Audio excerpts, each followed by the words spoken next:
We go across the vast oceans and into the desert worlds of the African continent to visit a great country that is not only amazing for its history, but has a culture that strives under the beating sun of life and continues with great positive energy. Welcome to the lovely, beautiful, and historic country of Egypt. So this great country known as Egypt, let's get into the basics. It has a population of 97,290,300 people, which makes it rank with that lucky number 13th in the world when it comes to population. Now, keep in mind, this is just a 2018 estimate because back in 2017, their census stated that the country had 94 million people, which is pretty crazy because I guess that means they had 3 million people born in the country this year. Maybe more people moved, I don't know.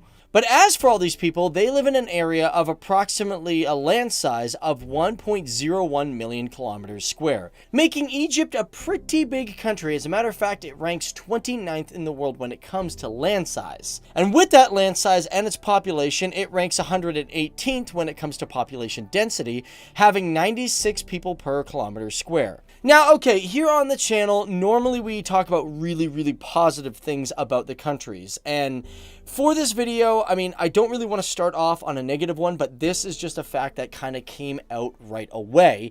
And the reason I got to talk about it is because when I talk about land size, I usually talk about water percentage. Because as for Egypt, it has a water percentage of 0.632%. And that's pretty crazy that it has such a low percentage of water, and water is a big issue within this country. As a matter of fact, it's not just access to water, but over half of the population doesn't have access to clean sanitary water, which is a big problem in Egypt. And unfortunately, because of that, they say approximately 50,000 children die a year because of diarrhea. So yeah, just, I know it's a bad thing to start with, but because I was talking about water percentage, I just want to get that bad one out there, okay? Let's move on. Let's talk about some good things about the country. Now, one thing is when it comes to all this water, most of it actually comes from the Nile River. And it should be known that the Nile River is considered the second largest river in the entire world, coming in at a total length of 6,853 kilometers long. Now, of course, there's been a lot of arguments between whether or not the Nile is longer or whether or not the Amazon River is longer, but they're actually pretty close to each other. And although for some they may believe the Amazon River is longer,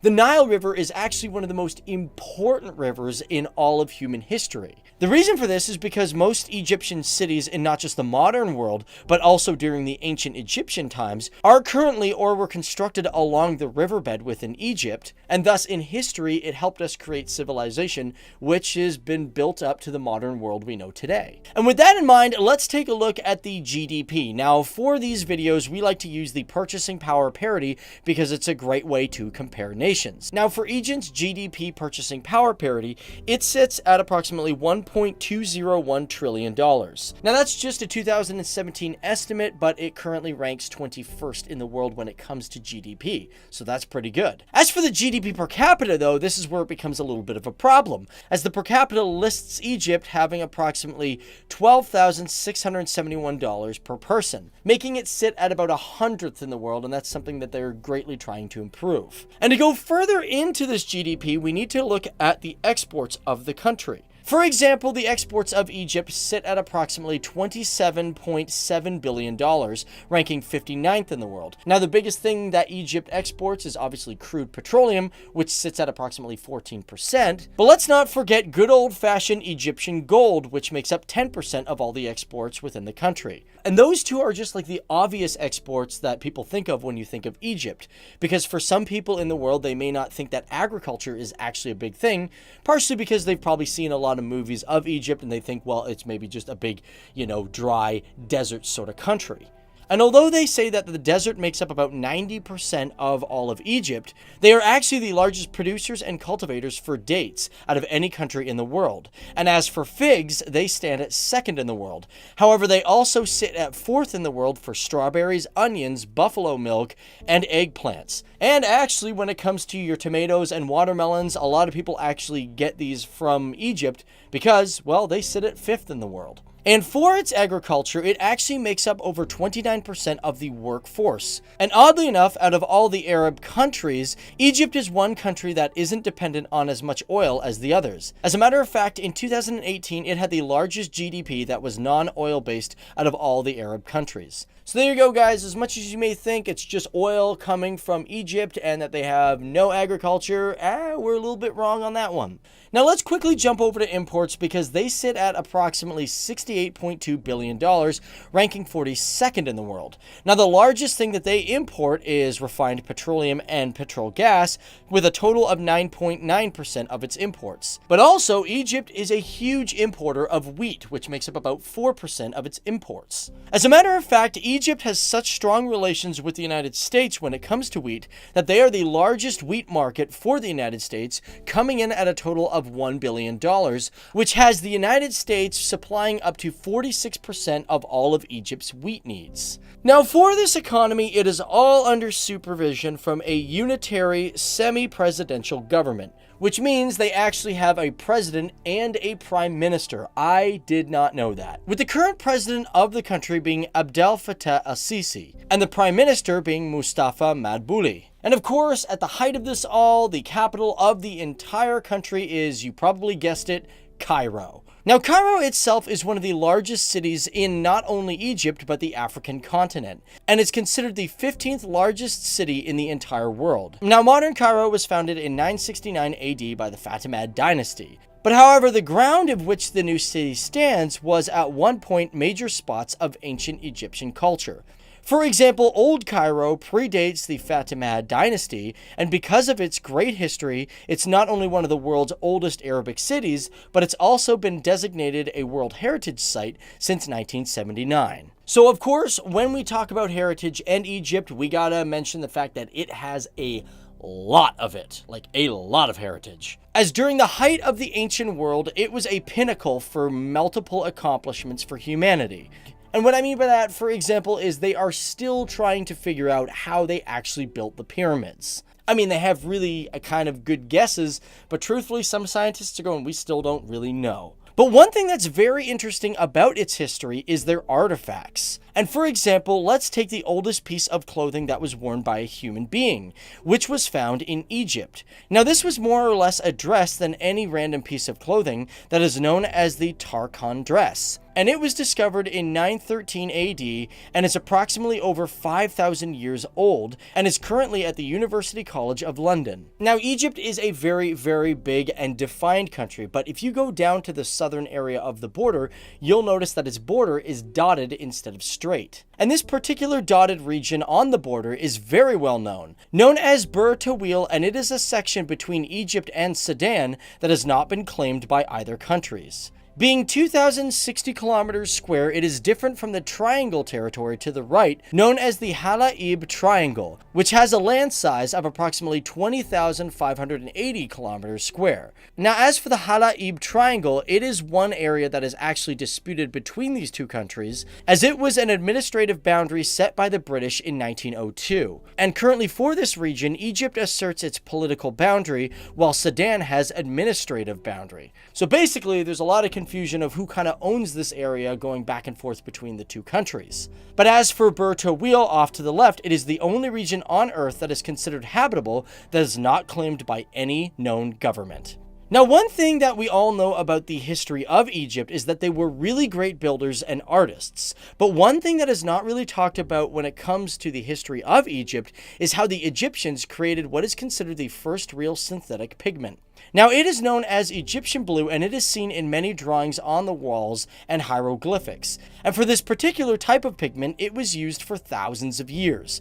It is also known as calcium copper silicate, and although more popularly known as Egyptian blue, especially by the English since its term was coined in 1809, some people also call it cerulean. And lastly, guys, this is the fact that I was telling you about earlier, the one that totally blew me away, the one that I think you guys might get blown away by, and that is that the Statue of Liberty in America was not originally going to go to America, but was actually gonna go to Egypt. That is right, the original sketches for the Statue of Liberty didn't have her designed as a Roman woman, but as a Muslim woman in a veil. This is because the original sculptor, Frederick August Bartholdi, originally intended to have the Statue of Liberty be a beacon that was guarding the newly designed Suez Canal, which opened in 1869. And at that time, it was going to be known as Egypt carving the light to Asia. However, unfortunately, Egypt actually rejected this plan outright,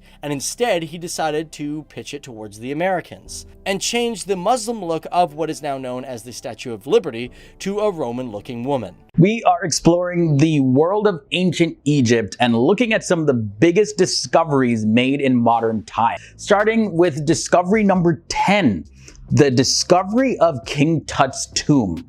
This tomb was unearthed in 1922 by a team that was led by Howard Carter, and the tomb was filled with a lot of different treasures, including King Tut, or as he was known as, King Tutankhamun's death mask, which today is very, very, very iconic. Google his name and that's the first thing you see.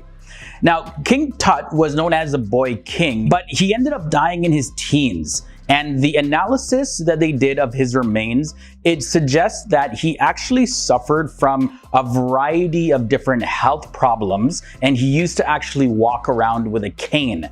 He spent a lot of his time ruling Egypt between the years 1332 BC and 1323 BC, trying to really restore Egypt's traditional polytheistic religion. And this was something actually that was interrupted by his father, Akhenaten, who started to promote the supremacy of the Aten, which is the sun disk. And that religion, by the way, is actually known as Atenism. Next up, we have the Rosetta Stone. Very, very, very popular. This dates back to 196 BC, and this Rosetta Stone, it contains a decree that was written by a group of priests that mentions the right of Pharaoh Ptolemy V, who was 13 years old at the time, to rule Egypt. So the decree was written in 3 different languages. We have hieroglyph, then there is Demotic and Greek. Now, when the stone was discovered in the year 1799, only the Greek language was known, but because the Greek text had the exact same decree as the other 2 languages, it really helped scientists and researchers to decipher those languages and what they had to say. And since nobody speaks those languages anymore, having the Greek language was really, really, really good in the interpretation of language like hieroglyphic. Oxyrhynchus papyri comes in at number 8. Yeah, kind of a weird word, but between the years 1896 and 1907, archaeologists Bernard Grenfell and Arthur Hunt discovered over 500,000 papyri fragments that date back around 1800 years. So this investigation, it found many different fragments in the ruins of Oxyrhynchus, which was a large ancient town in southern Egypt that really began to flourish at the time when the Roman Empire actually controlled Egypt. Now, because of the conditions in the town, the papyri used by the residents were able to survive nearly 2 millennia. The papyri included Christian gospels as well as magic spells, and also a wrestling match contract. As a matter of fact, one of these spells that was written on the papyri was meant to invoke the gods to burn the heart of a woman until she fell in love with the person that casted the spell. This, by the way, was according to Franco Meltomini of the University of Udine in Italy. Next up at number 7, we have the Khufu ship. This ship is a discovery of ancient Egypt, and it was discovered by an Egyptian archaeologist named Kamal el-Malak in the year 1954. Now, this was hidden with other grave goods, as they were called. Egyptians had collected these things and they were used for the afterlife. Now, this boat vessel was reconstructed using cedar wood from Lebanon and is currently on display in the Gezer Solar Boat Museum.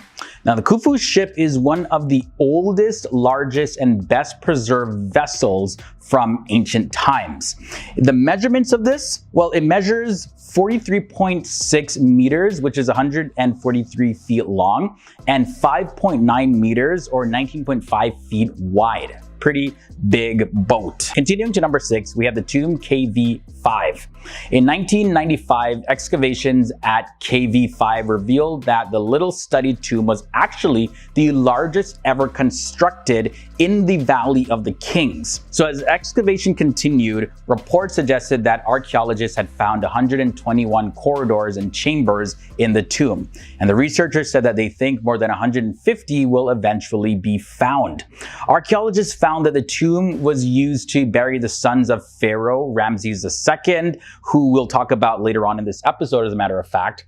And at least 6 royal sons are known to be placed in KV5. Continuing now to number 5, this discovery is the Bastet Temple.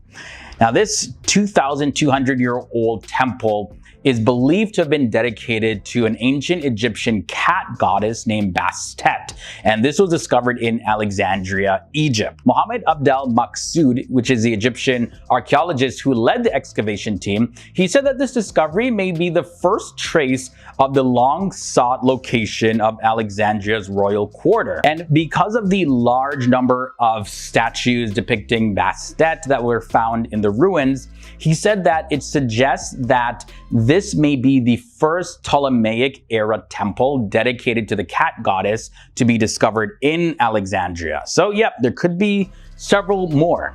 Now, this would indicate that the worship of an ancient Egyptian deity actually continued during the later years when the Greek had a lot of influence in Egypt during the Ptolemaic period. Next up at number 4, we have the Valley of the Golden Mummies. This is a very interesting one. So, after intensive excavations were going down, Egyptian archaeologists, they released some details of what is described as one of the most spectacular discoveries in Egypt in recent decades. Never before have such a number of mummies been found in a single site in Egypt. And those were the words by Dr. Zahi Hawass, who is a director of the Bahariya excavations, and he said this in an interview. Now, in some of the tombs that were explored, archaeologists, they counted over 100 mummies of men, children, and women. They say that entire families actually appeared together, and some of the bodies were wrapped in plain linen, but others were decorated with masks and painted scenes of cartonnage, which is made of linen and papyrus that served as a mummy case.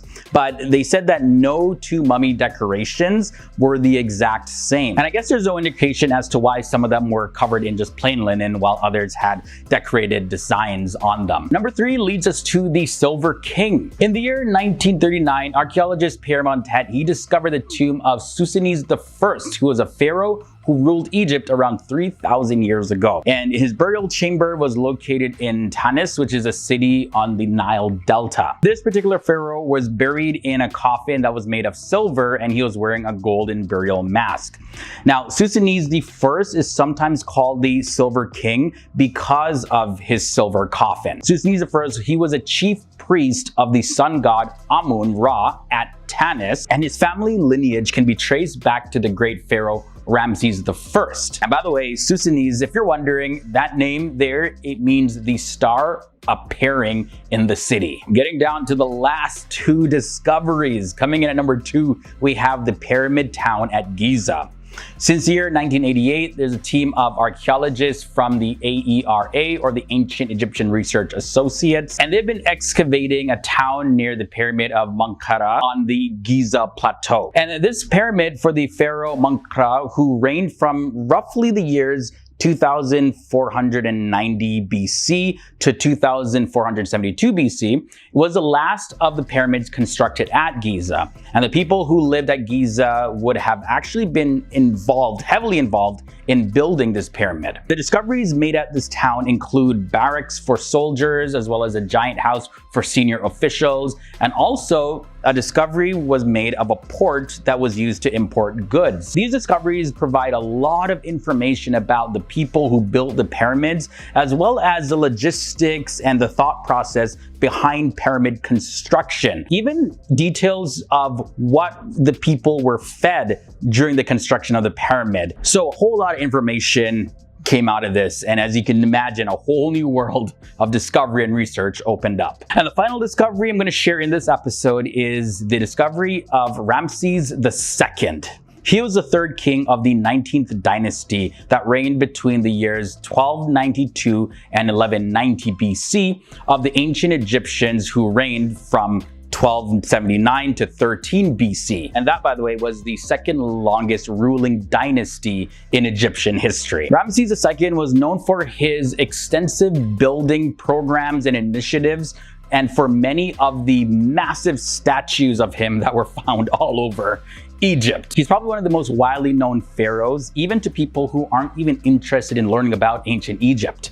Either way though, the tomb is not the longest tomb of any of the kings that were found in the Valley of the Kings, but it's probably the largest when it comes to area. It covers more than 820 square meters, which is 8,800 square feet. And by the way, one thing to mention was that papyrus actually indicated that there was a robbery of Ramses' tomb, and this dates back to the 28th year of the reign of Ramses III. Now, the mummy of Ramses II was not found in its tomb though. It was first removed to the tomb of his fathers, KV 17, during ancient times, and then it was moved to Deir el-Bahari, where it was discovered in the year 1881. Pretty magnificent that the pharaoh wasn't even found in the tomb. Either way though, the identity of the pharaoh in the story of Moses and the Exodus recorded in the Bible and the Quran has been a subject of a lot of debate, but many scholars do accept that it was King Ramses II who ruled at that time, and that's what makes this discovery so surprising and amazing. Egypt, from ancient times to present day, plays an important role in our world. And just like every other country, Egypt has misconceptions that have circulated around the world. Starting at number 10, Egypt is in the Middle East. So most people forget that Egypt is part of the continent of Africa. Egypt is both North African as well as Middle Eastern, if you want to get technical, and it's actually a Mediterranean Middle Eastern transcontinental country located in North Africa and West Asia, if you want to get even more technical. However, when you ask Egyptians, they consider themselves simply Egyptian. For Egyptians, African is just a geographical term, same as Asian and Middle Eastern. Practically all West Asian and Middle Eastern people, they don't even see any reason either why they should or would identify with the whole Asian continent. Either way though, Egypt, yes, is predominantly in Africa. A lot of people simply don't know that or just completely forget. Number 9, Egyptians live in the desert. Although more than 90% of Egypt's land is desert, they actually live in the remaining 10%. In addition to lots of desert reclamation works that have been undertaken over the years, making it possible for people to live there. Therefore, there's actually vibrant cities, and they have buildings as well as proper infrastructure. They definitely also don't live in tents. Don't say that to an Egyptian. That's very offensive. Do you live in tents? Number 8, Egyptians ride camels for transportation. This is also a big lie. Egyptians do not ride camels to work. They drive cars, or they ride motorcycles, or they use public transit. So you won't see any camels around the city, nor are you able to book a camel ride for your daily commute to work. They don't have camel parking lots either. As a matter of fact, many Egyptians, they haven't even seen a camel in real life anyways, let alone know how to ride a camel. So that's just a big fat lie that's completely not true. The lie number 7 is all Egyptians are Muslims. Did you know that Christianity existed and was already well established in Egypt long before the Muslim conquest? And as a matter of fact, it's still a prominent religion in Egypt today.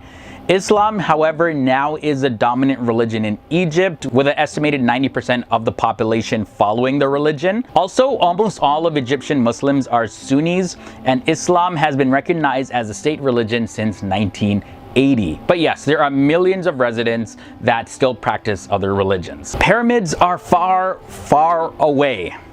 So this lie is kind of perpetuated by the iconic images of pyramids with a backdrop of endless desert. It's sort of like an illusion. It's kind of really spread all around the world, this image of Egypt.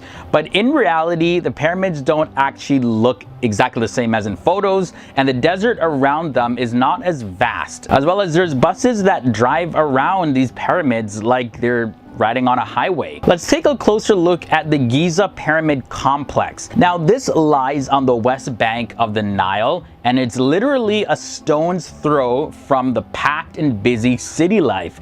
If you look at this image, you'll see all the buildings and shops like they're very close to the Giza Pyramid Complex. So contrary to popular belief, these pyramids are not in some far distant land in the corners of Egypt. They're literally right in the middle of cities. Continue with number 5. Egyptians speak their own language. Okay, the predominant dialect in Egypt is Egyptian Colloquial Arabic or Masri Egyptian. Literary Arabic is the official language and the most widely written. It's also the liturgical language of Islam, which of course is the majority religion. There's also Modern Standard Arabic or Al-Fusha, which means clear Arabic, and that developed out of classical or medieval Arabic. And this is learned only in schools and is the common language of the educated persons throughout the Arab world. Now, it's taught in most Arab countries, and that's why they can understand each other even if they have different dialects. There's a huge percentage of Egyptians also that speak English, and a good number of them speak French as well as German, as well as others speak Italian and even Russian. So yeah, if you travel to Egypt, you'll be 100% fine. You won't get lost in some sort of ancient coded language or anything like that. I know a lot of mystery and cryptic symbols and everything are associated with Egypt, but yeah, when it comes to their language, you're not gonna have to sit there and try to crack the code of what the Egyptians are talking about. Moving on to lie number 4, Egyptians are not friendly to tourists. And yeah, this one is just not true. Egyptians are one of the most hospitable and generous people in the entire world. And some would even say that their generosity and hospitality gets really uncomfortable because they literally wouldn't even take no for an answer. They'll hold you down, hold your mouth open, and feed you. That's how generous they are. No guys, well of course I'm exaggerating, but you kind of get the point. They're extremely friendly people, they're helpful as well, and they would never make you feel lonely or out of place. So don't be surprised if you go and visit Egypt if you're interrupted by a person, a stranger even, that's just gonna give you feedback about anything, even if that thing has nothing to do with them. They just want to help you out somehow or fill you in on information that you may not know. Number 3, now this one, it's gonna make you laugh. Everyone walks like an Egyptian. Okay, this is the first time I've seen this, all right? So check this out, guys. Walk Like an Egyptian is a song that was recorded by the American band The Bangles, and it was released back in the year 1986.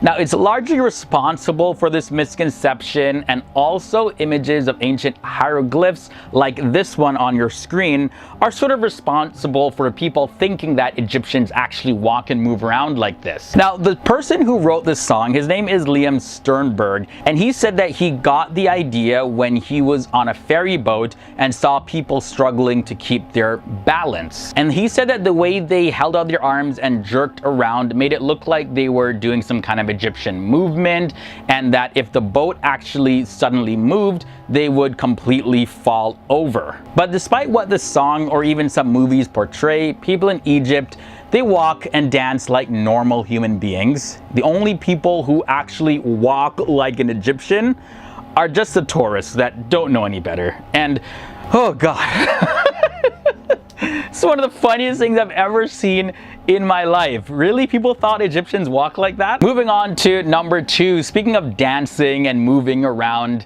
this next lie is Egyptian women belly dance. Many people think that it's simply a rite of passage for women. Oh, you're an Egyptian woman. All right, do some belly dancing for me. But when you speak to Egyptian women, a lot of them just have a very hard time even twisting their belly from one place to another. It's just not something that everybody knows. Although belly dancing is deemed as a form of art by some people, it's also something that is very frowned upon by many people in Egypt. So you won't really see women everywhere belly dancing or even revealing their stomachs for that matter. And the final lie we're gonna look at in this episode is all women don't have rights. So this last point is a little bit controversial, so let me break it down for you. Egypt is seen by many as a divided society, and is identified as an elite versus street society. The people who are viewed as elite are Western educated, they're very literate in English, and they hold high status jobs in large corporations, in the military, as well as in the government and different parts of society. Now, the elite versus street divide has consequences for female life opportunities as well. Elite families believe in gender equality, and that pretty much means that they're seen as equal with men, and they should be treated equally as well. Now, the elite women are able to vote, they're able to work in transnational corporations, as well as teach in universities and participate as citizen activists. Now, on the other hand, there are those of the street, and some men of the street class, they treat women as property without rights, and women of the street class are not allowed to vote or hold high positions in leadership or work to make their own money.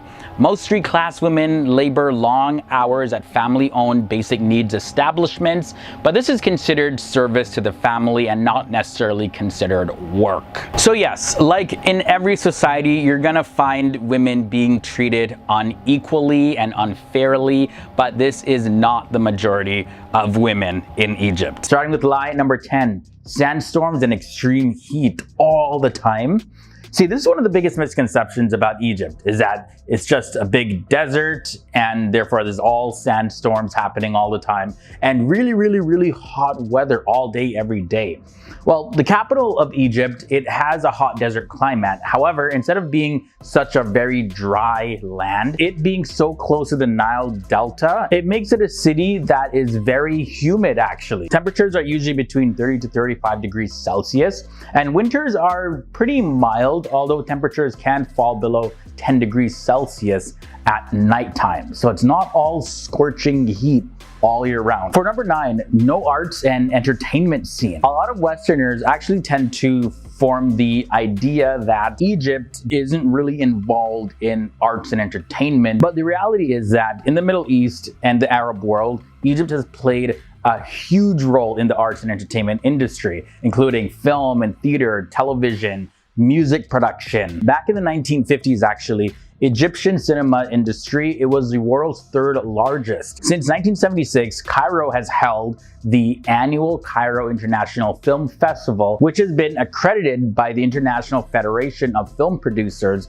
Association. Another misconception about Egypt, coming at number 8, is that Egyptians all live in tents. Outside of the main cities, Egyptians live in small communities and different clusters around oases, as well as different roads and transport routes, including the Nile River. Also, you'll find villages that have houses built of mud and goat skin. You'll find those in the Nile Delta. But in the main cities, Egyptians do not live in tents at all, nor are they always out camping. They actually have buildings and houses and streets like so many other countries in the world. So you can toss that imagination out of your mind, because that's not the case in Egypt. Not everybody's in a tent. Okay, so the lie number 7 has to do with swimming in the Nile River. Egyptians, they definitely don't do that. It's actually very dangerous. Some parts of the Nile are impossible to swim, where the current is very strong. And other areas, you're gonna find a lot of solid natural rock there that make it impossible to swim without getting seriously damaged. On top of the risk of running into a crocodile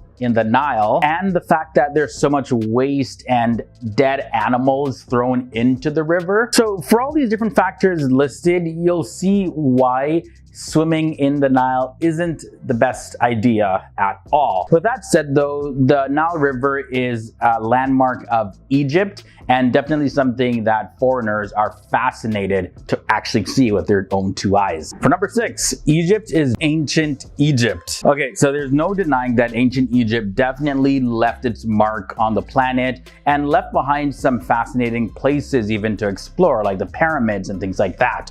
But besides these historical places to see, you can actually go hiking to the summit of Mount Sinai at St. Catherine's Monastery, among other things, like going scuba diving in the Red Sea, as well as other activities that will definitely fill up your time if you go and visit Egypt. Lie number 5, Egyptians wear jalabias to work. You know, it's almost impossible to really identify Egypt's traditional dress code because each part of the country has their own traditions and dialects and various styles of dressing. Even jalabias worn in villages, they're actually not even close in similarity to those that are worn by the Bedouins or the Upper Egyptians, for instance. Here's a big one. Khan el-Khalili is for shopping. Khan el-Khalili is actually more of a tourist market that Egyptians hardly ever even visit themselves.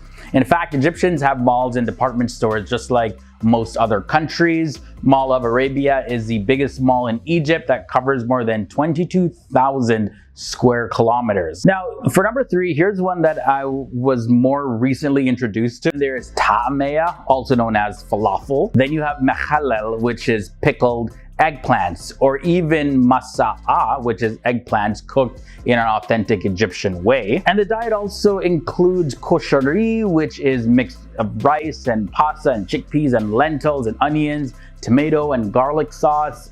Delicious. And then, of course, I can't forget molokhia, which is something that you definitely have to try. It's one of those foods that you have to taste yourself because it's going to be so hard for you to understand it if someone's trying to explain it. Trust me, I've tried it before on several occasions. It's really good. The lie number 2, Egyptians know Farsi, aka Persian. Although Arabic and Farsi are both written from right to left, Arabic and Farsi, they're totally different languages. This is a common Western misconception of the languages, by the way. Now, you do find some overlapping sounds in both of these languages, but the similarity between Farsi and Arabic is kind of like similarities between English and French. You see, they're totally, completely different languages, but certain similarities can be found. Now, we end this episode off at number 1. Egyptians aren't funny. This one is just not right. Personal experience, Egyptians are some of the funniest people I know. And either way, Egyptians are infamous for their sense of humor. Maybe it's honestly from something in the Nile River. I don't know, it's probably in their gene pool. But either way, this is a fact that has been proven countless times. Egyptians, they resort to sarcasm and humor to express their own viewpoint or also to avoid any problems. When Egyptians tell a joke, oftentimes their purpose isn't really to make you laugh, more so it's to make themselves laugh. So I've been told anyways.